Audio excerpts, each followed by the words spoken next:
Welcome back to another episode of the Everything Real Estate Show, everybody. Today we have a kind of funny and bizarre conversation about whole life insurance policies and how you could potentially use those in the world of real estate. And we're not trying to sell you life insurance policies, but talk about how it could be another financial tool in your toolbox. And Matt actually shares with us how he got started and interested in whole life insurance policy, and it was actually for the end desire to be in real estate investing. So we'll talk about all that. I'm going to apologize up front. I suggested that he might die early as part of an illustration, purely a joke and just illustrative. But anyways, I think you're going to enjoy the conversation a lot. I definitely did, and I learned a lot about life insurance through the conversation. So without further ado, here we go.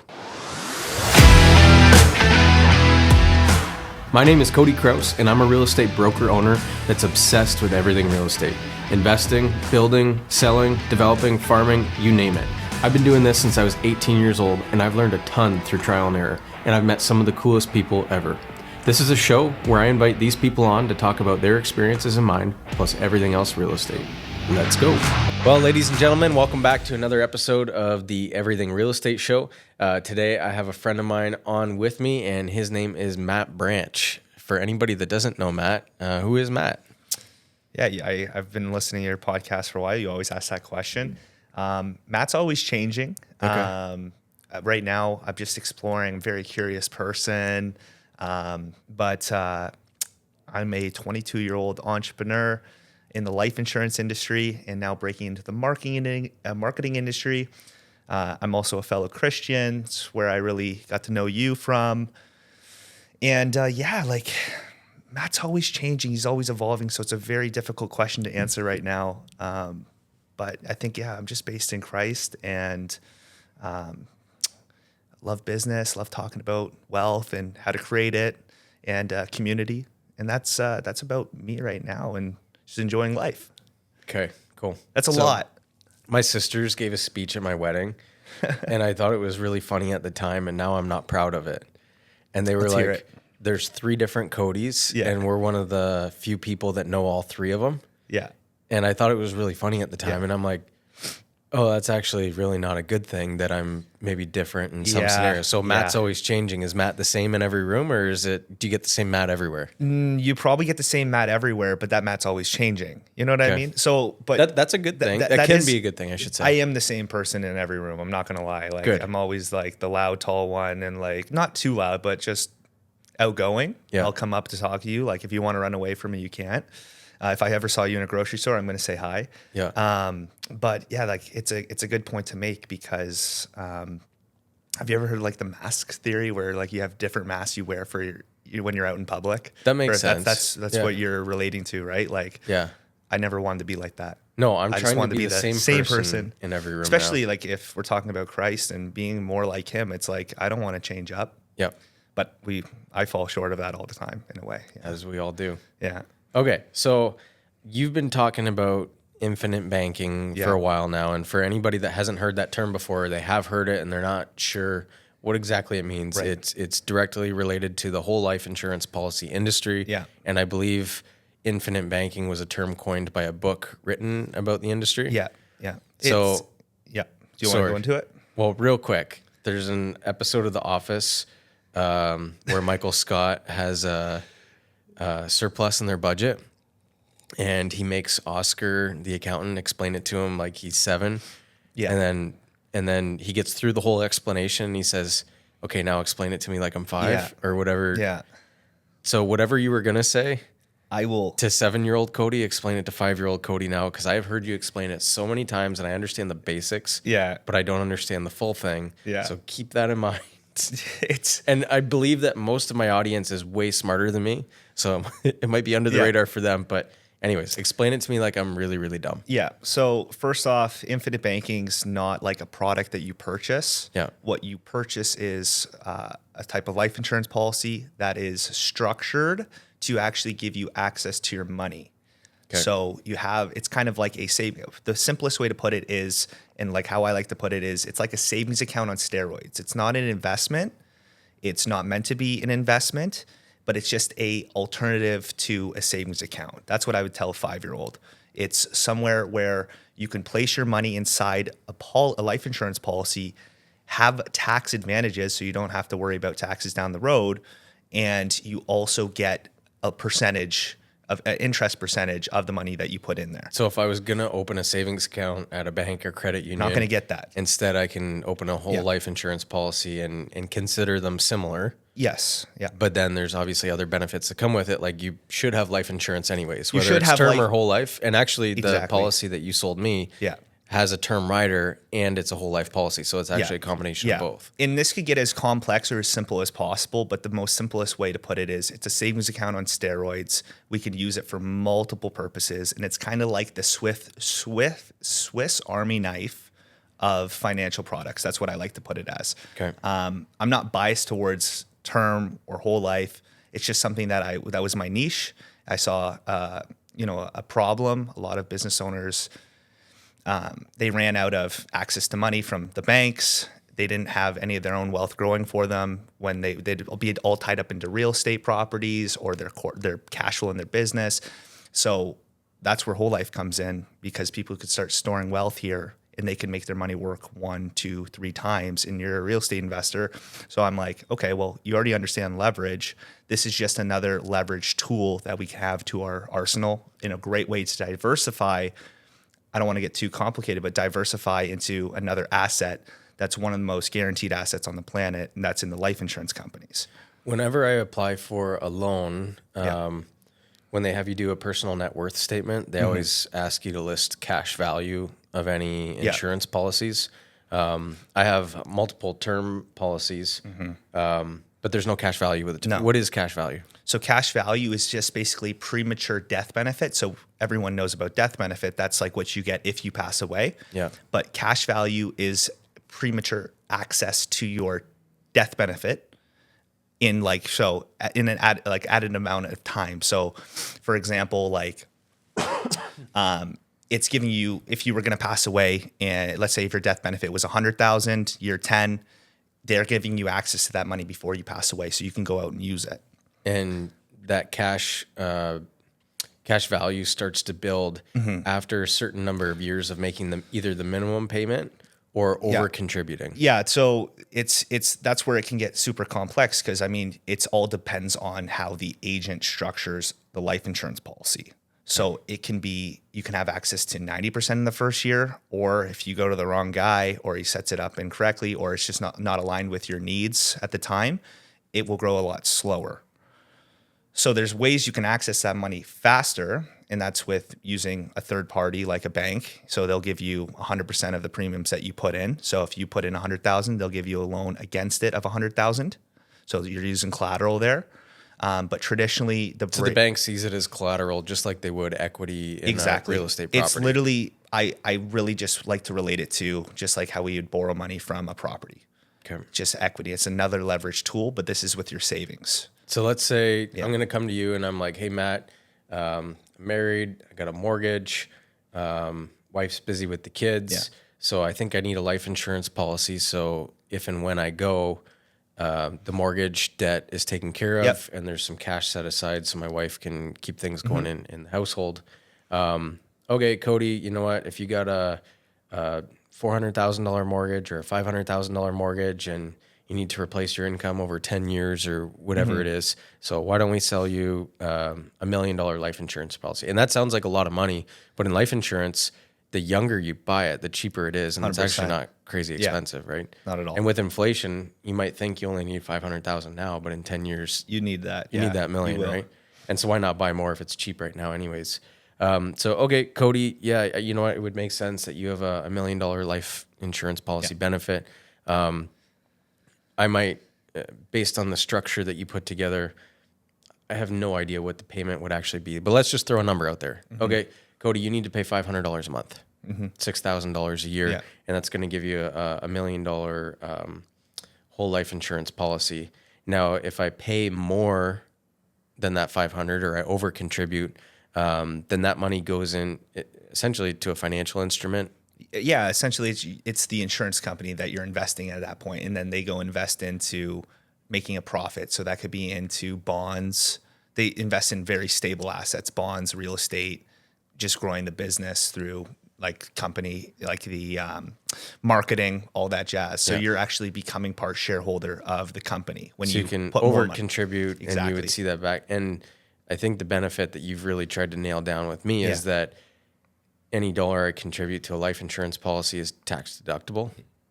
So not everything, right? Because it's when you borrow from you're not taxed, right? So when you borrow money to invest from the life insurance policy, that's tax deductible.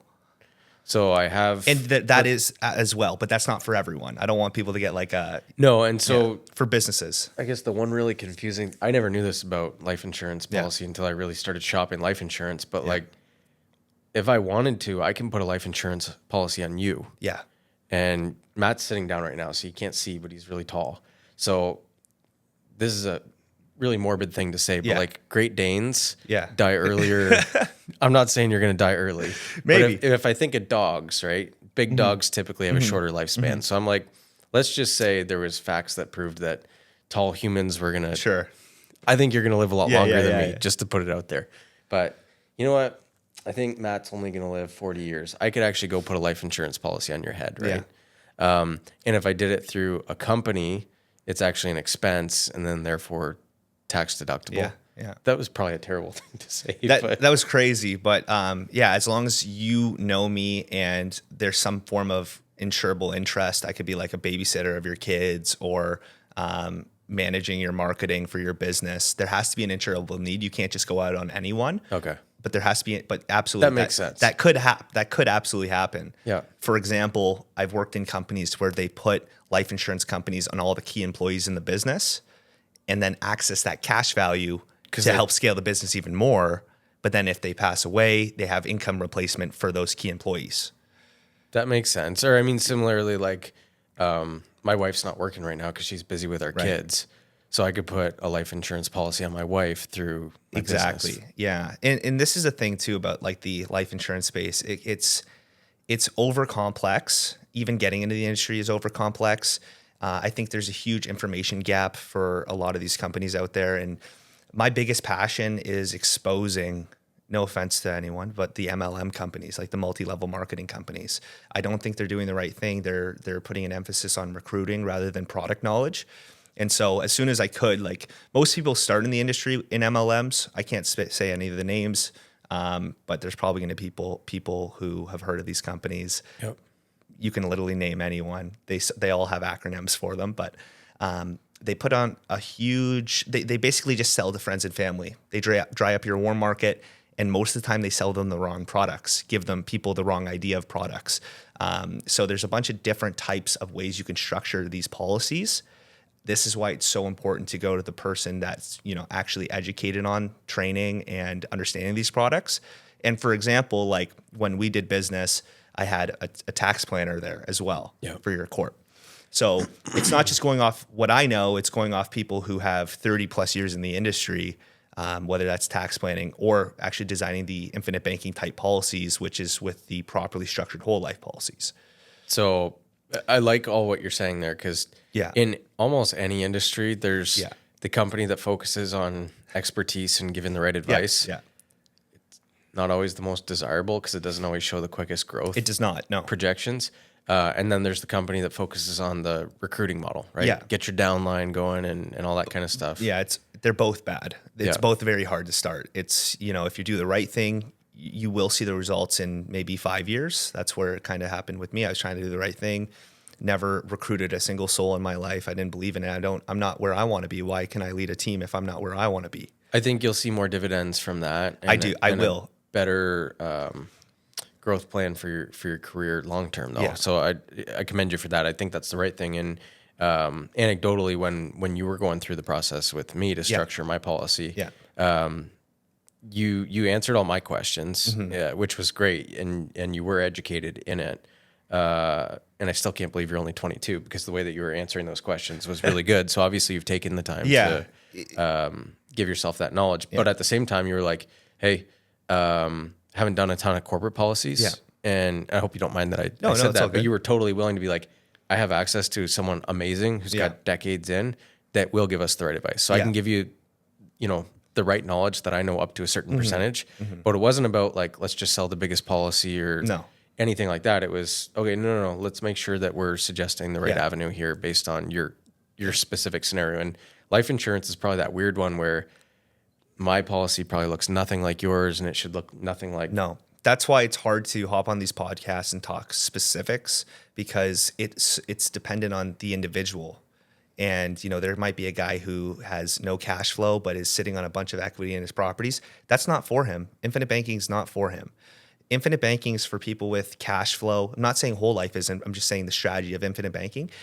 It's not for everyone. And if anyone's watching this and you've guys seen my ads, you probably will see my ads now that, the algorithm's probably going to pump Yep. my ads to you. I'm always like, this is probably not for you, but if it is for you, it's something that you definitely want to hop on, just because all the down the line advantages that you get. You're going to be saving money each year. You might as well save it into a vehicle that you own and control, that grows for you and gives you tax advantages, especially living in Canada. So yeah, I like to say, just definitely not for you. It's probably not for you. I'm not going to lie, because everyone oversells this product. Everyone oversells infinite banking. So I like to go in from a different angle and be like, this probably won't be for you. And to be honest, it's probably not for everyone, but it's for the people who have the cash flow, who have good businesses already, who don't struggle with debt, don't buy stupid things. Because obviously when we're using leverage in any type of leverage strategy, you have to have a good understanding of how leverage works and the risks of doing that. Yeah. There's interest rate risks. Levers operate both ways. They do. And most people only think of, oh, this is going to work out. Yeah, well, I mean, how has real estate gone? In the last, obviously real estate's gone great, but I'm talking about your properties, the people in them, changes on a daily basis. Exactly. That's for sure. Right? Yeah. And there's outside factors at play. I mean, you can make all the right decisions one day and have outside factors like interest rates from Bank of Canada change the next day, right? And it's funny because banks lend a certain way when the market's going up, and their attitude often changes totally when the markets go down or sideways. I'm glad that you mentioned that. I want to talk about that, because that's really the big thing about infinite banking. Because if we're in a down market and you wanted access to capital, that's where the whole life policies come in. Oh, There's and you no mentioned that banks actually have a requirement to lend against them. Like they don't have the option not to. No. They absolutely cannot lend. Or they can not lend against them. They could choose that, but they understand how guaranteed these policies are. They're going to give you a 90% loan to value ratio, or dependent on how much cash value you have. But if you have anything over $100,000, you will be able to get anywhere from $90,000 to $100,000 of that money, or 90 to 100%. Yeah. So I misunderstood that, by the way. Okay. He's learning as we go. No, and that's why I thought it'd be good to talk about it, because we've been talking about it for a couple of years now. Yeah, literally. And one thing I've always said to Matt is I don't appreciate the insurance salespeople that are like, this is the only investment you ever need. No. I liked that your approach was this and otherwise focus on your RSP, your TFSA, your real estate holdings, and your whole life policy. It's a part of a portfolio. It's not the only approach. Exactly.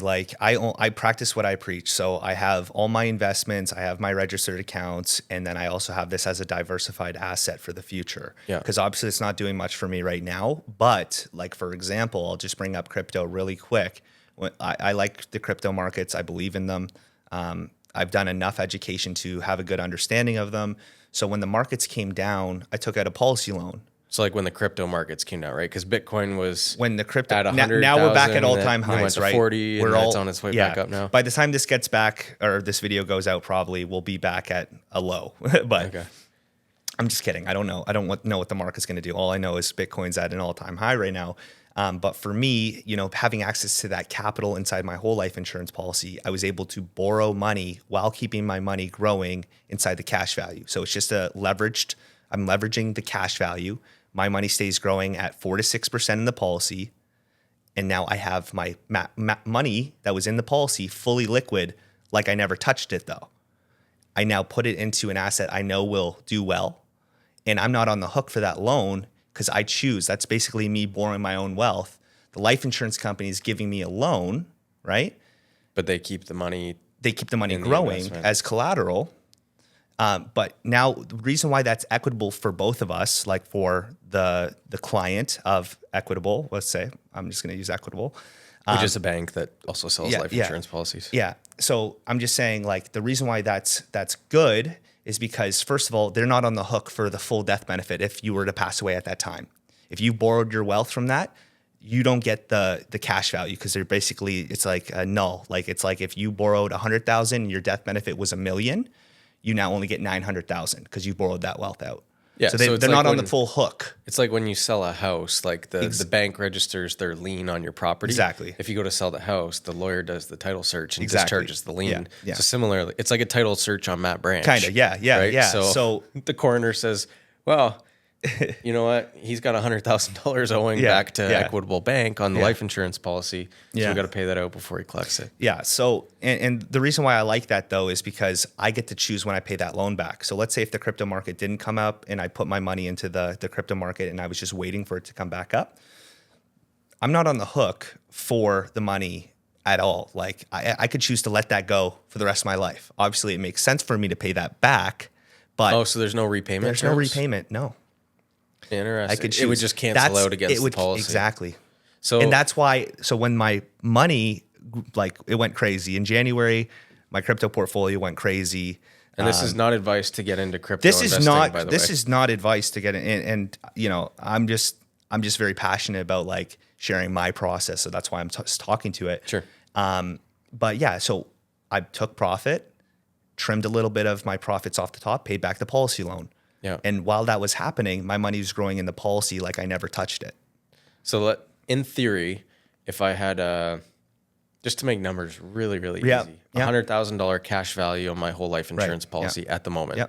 I can borrow 90 to 100 against that 100 from a bank or credit union, and I would borrow it at a rate of around 4 to 6% in theory. So it depends on how much like so with a bank, they choose that interest payment. So it's very hard to predict depending on your credit score, right? But it's usually way better than a line of credit because of being such a guaranteed asset. Because most lines of credit Yes. are unsecured, Yes. right? They don't have an underlying asset. Yeah. So in theory, my $100,000 is in there growing at 4 to 6% on an annual basis.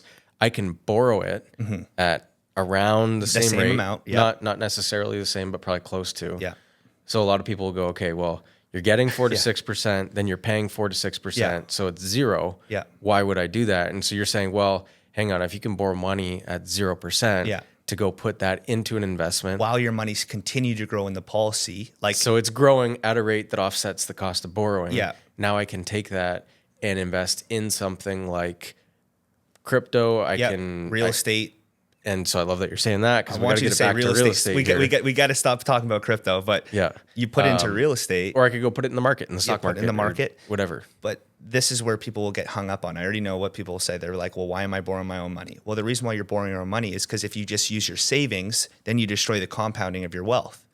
Your savings go down to zero. If you were to borrow, or if you're just to take 100,000, that's all you had, and you put into an investment, now your 100,000 is not doing anything. Yeah.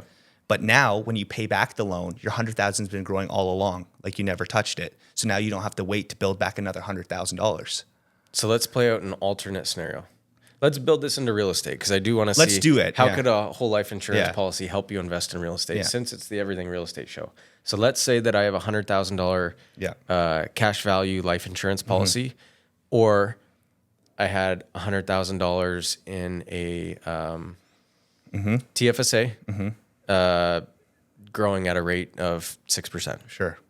So those are the two options. A is I could have $100,000 in my whole life policy cash value, or $100,000 in a TFSA. Yeah, it's hard to say that. I'll just stop you right there because I want everyone to know it's like, okay, well, if we're growing money in a TFSA is an investment, right? Like I would consider that an investment. So then we're comparing a savings vehicle to an investment. Well, but tax-free savings account. Yeah, Right. that's the worst type of. They should have not named it tax-free savings. No one uses that as just savings. No, vehicle, but the reason I'm going to use a TFSA sure. instead of an RSP is because because it's tax advantaged. I've already paid tax on the money that went into Right, that, 100%. just like I did with my whole life policy, yep, right? yep. So if I used an RSP as the same example, it wouldn't work because then I'm paying You're on the end. tax when I pull the money out to access it. So the money's accessible in both. Yeah. And let's say that they're both earning 5%, just to make the numbers Sure. really easy. So let's say I wanted to go buy an investment property. Property's $500,000. I'm required to put 20% down, so I need $100,000. Sure. So I could go into a bank or credit union and borrow $100,000 against my life insurance policy cash value with no repayment terms. So if we're borrowing from a bank, there are repayment terms. Okay. Let's use for this example, let's just use borrowing it from the life insurance company because you can still borrow 90%. Oh, you can? Yeah, Okay. yeah. So I'm going to borrow from the life insurance Yeah. company. In that scenario, there's no repayment terms. No repayment terms. Because it's like having a first lien, and Yeah. when I die, they would get paid Exactly. out anyways. Yeah. Okay, so if my policy was making 6% and I could borrow it back at 6%, my cost of borrowing with no repayment terms Sure. to go buy that investment property is net almost zero. If I borrow from It all depends, right? But like we'll just use that this as is an my example. totally made up scenario, and there's a lot of yes, there's a qualifiers lot. on this. Yeah. Or I sell my investments, which might have been a GIC or a mutual Yeah. fund, and let's just say in theory they were making 6%, and I pull them out of my TFSA. There's no repayment terms there either. The difference being I had to pull all the capital out of the investment vehicle to put it into this one, where you're going, no, you're using different money. So the 100,000 is still in the life insurance policy. And sure, because it was your money in the TFSA, there's no cost of borrowing. The downside is that there's nothing still there that's growing. There's nothing still there. No. So if I sell that investment property later, or let's say in 3 years I refinance it and I pull my original investment out and I want to go put it back in the TFSA, I start at ground zero. If I put it back into the life insurance policy, You're not starting at ground zero. You're because it was still growing. the full amount was still growing all the way through, and now you have both assets.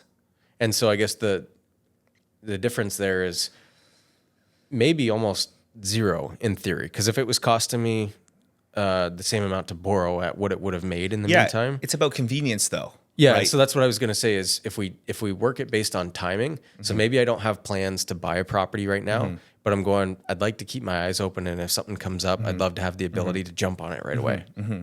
Well, in both those scenarios, I have that option.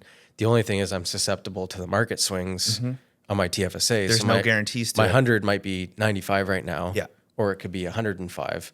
With the life insurance policy, It's only going to grow, guaranteed to grow.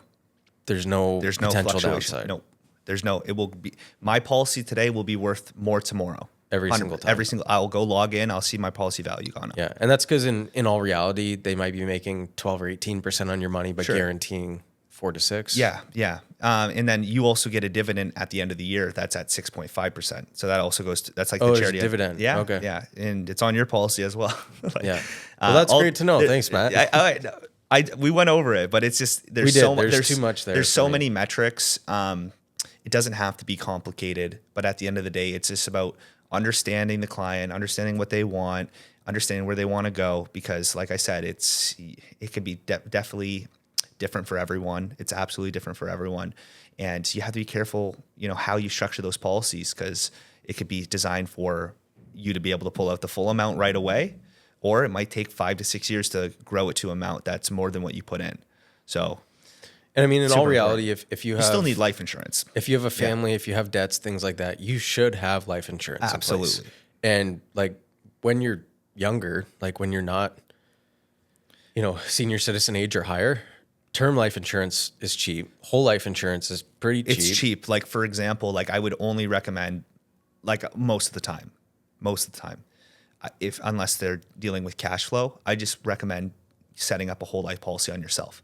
Yeah. If you can do that, then it will grow alongside your life anyways. And then Whole life, and the premiums stay the same. So you're paying, I'm paying 18-year-old premiums for the rest of my life, even if I'm 100 years old. Yeah, because it was done at the time of. Exactly. And then you even often recommend putting a term rider Yeah. on top of the whole life. And to me, that made sense because I'm like, hey, if I have a 25-year mortgage, when I buy the whole life policy, in theory, I'm not going to have that debt in 25 years. So I'll get the term policy to cover that debt. Yeah. But once the debt's gone, I don't need the term rider Yeah. on that. Exactly. There's that reason, and term policies actually allow you to put more of the extra deposits in. So Okay. having that term rider not only grows the cash value, but then also gives you the option to convert it down the road. So let's say if you sell a couple properties, like in your retirement, you can fund another whole life policy and then run the strategy all over again. So the guy who started this was Nelson Nash, and that's the Becoming Your Own Banker book that we are kind of chatting at the beginning. Which is where the term infinite Banking came in. from. And I'm running away from that term just because all the MLMs are starting to use it, and I'm not trying to associate myself too much with that. Like I really want to stay independent, and especially, you know, moving towards like financial planning, helping financial planners. Like I'm just going to be the connector like I was for you with Brad Hyde. Yep. Yeah. So where was I going with that? Where were we going, Cody, with that? Infinite Banking, the book. Yeah. That coined the So phrase. Nelson Nash had 66 policies or more when he passed away. So he just kept buying another He kept one every buying year? because he understood that he can take that money out of the policy, and he knows the next generation is going to be provided for. Because like there's no, like most of the time when you get to 70, there's no investment that would outpace the death benefit that will pass down, because now because if it was just invested, the CRA is going to take 50%. Yeah. But with life insurance, 100% tax free. Oh, so the benefit's 100% to your so that's the big thing. to your beneficiaries. Yeah, that's the really big thing, because the Rockefellers used to do this. So they used to put life insurance policies on the kids, and then the kids would get them on their kids, and then the kids would get them on their kids. And what would happen is tax-free wealth would transfer down each generation using the life insurance policies payout that's tax-free to cover any of the debts like mortgages, business, just inheritance.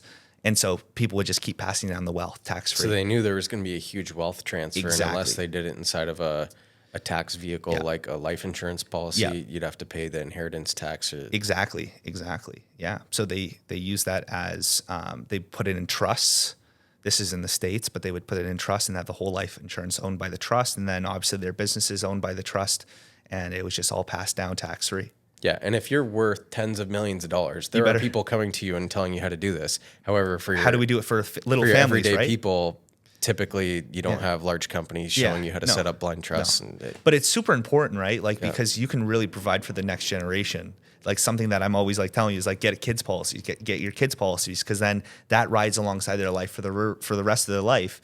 They can use it for their first car, marriage, anything. It's really good for kids for that reason. Yeah. Because then you're setting them up with a life insurance contract. Plus, you're putting life insurance on a 5-year-old, which doesn't make sense, right? Like you're not betting on their life. You're using this as just, like I said, a savings vehicle. But also, it's going to be priced low because the insurance company's like, way low. What are the odds of that 5-year-old passing in? Very low.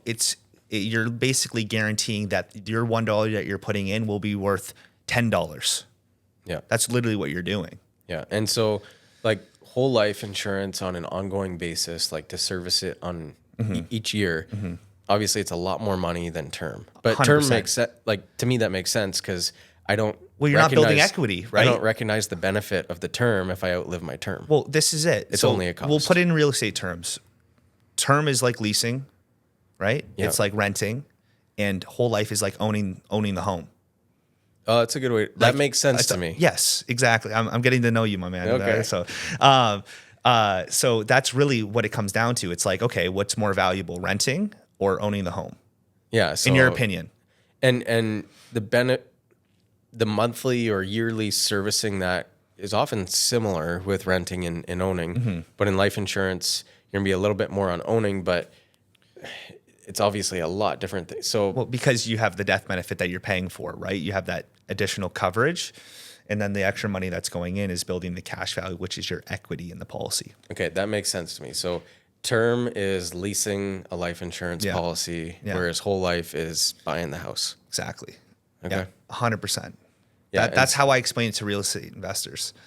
That's how I every single time. That's how you should keep explaining it. Because now I get it. Because like every time people are like, well, term is so much cheaper. Like, why would I go with it? Like, first of all, I don't know if you know this statistic. 2% of term policies actually pay out. Yeah, which is good because that means only 2% of the people actually need it. Exactly. But like, if we want to use that Rockefeller method in our family and like help the next generation, and we can do that, and your cash flow allows for that, that's where I'm like, why would you not want a whole life policy? So I buy a 25-year term. I pay 25 years of annual premiums. Yeah. If I outlive that, I recognize nothing. And so that makes sense. You recognize nothing, cheaper. And now you don't have anything for the next generation. Yeah. So you could pass away the next year and you have nothing. But then whole life. Whole life, here's the crazy thing. But there's something at the end of it. Yeah, and this is another thing. Like for me, I only need to put another 4 years of premium in, and it will last my whole entire life. I don't have to put another dollar in.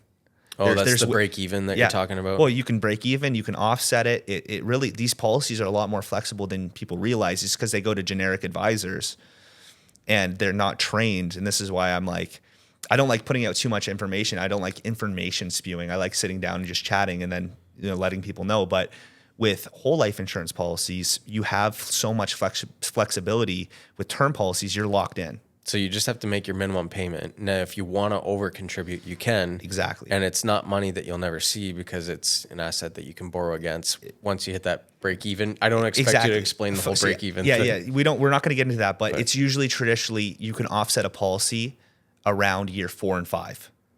You can offset depending how it's structured. 100%. So don't go to your, don't ask for infinite banking because most likely they're not going to know it. But yeah, like if you have a properly designed policy for the infinite banking concept, when I run it through my illustrations, you can break even around year 4 when you're putting over 50K in. Yeah.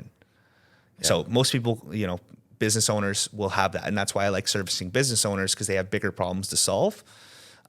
Or they can use pre-tax money to ensure the, like you said, key employees or ownership. And we can get into a whole spew about how this is really good for business owners.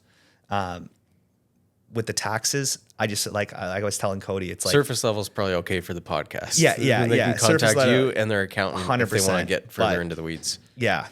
If you want to stay in your small business tax deduction, like around 12% or 13% here in Ontario, whole life is not an investment. So you can put, like, let's say if you're on the verge of hitting the over $500,000 of retained earnings in your business, you can actually drop that and still maintain full liquidity of your money by having a whole life insurance. By having the whole life policy, because it is an expense, so therefore tax deductible. It keeps you in the below $500,000 of retained earnings. If you're over, you jump up to 23%, and so that's another way. So you get liquidity of your money to keep investing, but now you're staying in the 13-12% range of your business. And that would be money that your business could borrow against the whole life policy that's put on the either key person or owner. Exactly. Yeah. And then so you can use that money to even more scale the business. So for example, one of the big business owners that I just helped recently, we're using it to hire another staff. So we're just going to use the whole life policy, borrow it out, help pay for that, like the growing the business using that staff member, and then inventory, all that jazz. And then he's not on the hook for that money. Okay. And now he's still maintaining that small business tax deduction. Okay. It can get so in depth. I was going to say, so crazy. That's probably a good place to stop building on what we've talked about. And I say that only because we've had a ton of conversations, and you've sold me a policy, and I understand that's enough just because I have a good smile, but not because I'm good at explaining things. I understand enough of it where I'm like, I do see the benefit here. But also, like, it is so different for every person in their employment scenario and their business ownership scenario. So if we were to start giving more examples, I think it would get too far into the weeds. So I think it's probably better to stop there. And if someone really wanted to talk to you about it and say, okay, explain it to me further, I'm sure they can book a call with you. 100%. Yeah. I'm on all social medias. You can find me there. M Branch Financial. Yeah, M Branch Financial. And then my social medias are just More Money Matt. More Money Matt. Okay. I am sorry that I called you a Great Dane and suggested that you might die early. But in all reality, no, you do take really good care of your health. So I have no expectation that you're going to die early. So sorry for that illustration. That's hilarious. But anyways, I appreciate you taking the time to explain that. I think I do understand it better. So I'm thankful for that. The people watching the podcast, I know it's the Everything Real Estate Show. And today we're talking about, whole life insurance. And it's not me trying to sell the product or trying to sell Matt. But why not understand another financial Well, that's where I learned this was, well, I don't know anyone, you guys, I mean, your audience is going to probably hate me for this. Maybe not. I don't know. Because Chris Crone taught me infinite banking. He's the one that when I was sitting in my business class in high school, I was learning about the infinite banking concept from his YouTube channel to invest in real estate. Okay. And so So you were like, I want to invest in real estate. How do I start saving the money? Exactly. Interesting. And that's actually how this all started. Okay. So, and it's funny that it took me, obviously now that I've been in business, didn't make no money in my first year. So I'm a self-employed guy. I would have loved to be already in real estate. Just the way the markets have gone and the way my income has fluctuated didn't allow me to. Yeah. So that's kind of where I'm like, I'm just showing people how to do what I'm trying to do myself. Yeah. Right. So that's where it all comes back into. And that's how we create the holistic plans with the financial planners and the tax accountants. And those are great guys I need on my team. So it's nice that I have such a great foundation when I am looking to get into it. So it's part of an overall strategy. It can benefit things like real estate ownership. 100%. Yeah. Don't just invest in that. Invest in all of them. Diversify. 100%. Diversify. But could be a really good part of an overall strategy. 100%. Yeah. And be careful who you work with in Canada. Okay. More money, Matt. Yeah. M Branch Financial. Yeah. Appreciate the conversation. Thank you, Cody. And thanks for teaching me a little bit. I hope I helped. Definitely. Thanks for listening to the show, folks. Please keep in mind that this show is not offering legal, financial, or accounting advice, but rather opinions and experiences in the world of real estate from the host and the guests. If you're enjoying the show, please rate, review, and share with your friends and colleagues. And if you think that there's someone that needs to be on this show, please feel free to connect them with me. Or if there's a topic that should be discussed, feel free to let me know. Thank you so much, and bye for now.